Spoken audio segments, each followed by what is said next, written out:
Hello everyone, welcome back to Glorious English Coaching by Anshula.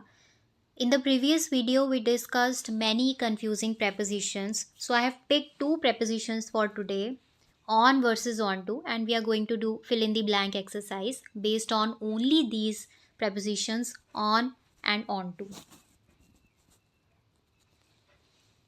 यहाँ पर आपको on या फिर ऑन टू दोनों में से एक को सेलेक्ट करना है. स्टार्ट करने से पहले हम एक बार फिर से रिवाइज कर लेते हैं. ऑन टू यानी कि movement.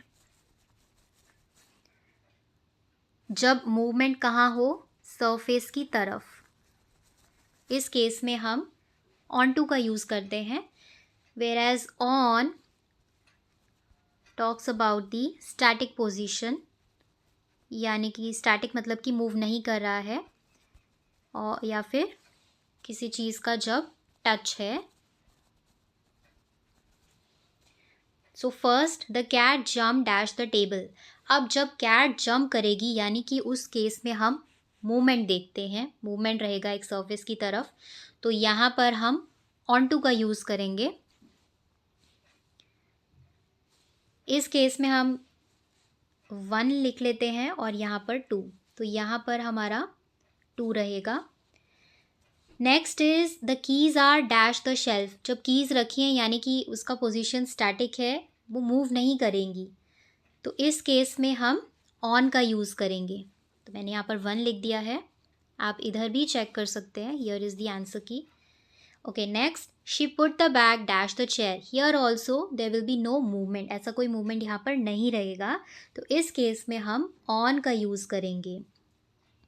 The book is dash my desk. Here also no movement, movement कोई नहीं रहेगी ना, तो यहाँ पर हम ऑन का यूज़ करेंगे. The boy climbed dash the wall. यहाँ पर मूवमेंट रहेगी क्योंकि कोई चढ़ कर गया है, तो इस केस में हम ऑन टू का यूज़ करेंगे. There is a painting dash the wall. अब यहाँ पर पेंटिंग की बात हुई है, तो यहाँ पर हम अगेन टच रहेगा, तो हम ऑन द वॉल लिखेंगे. The bird flu dash the roof. अब यहाँ पर मूवमेंट रहेगी, तो इस केस में हम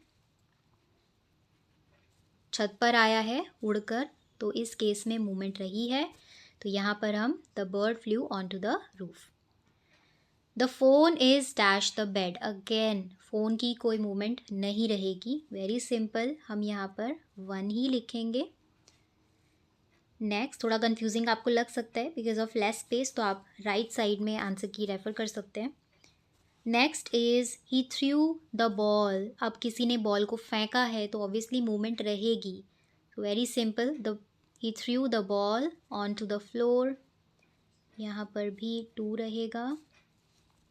next the laptop is dash the table. इस केस में लैपटॉप मूव नहीं करेगा, static position, so it will be 1. So it was a short exercise. In the similar way, I will post more videos based on 2 prepositions, the next 2 prepositions. So see you in the next video. Stay connected.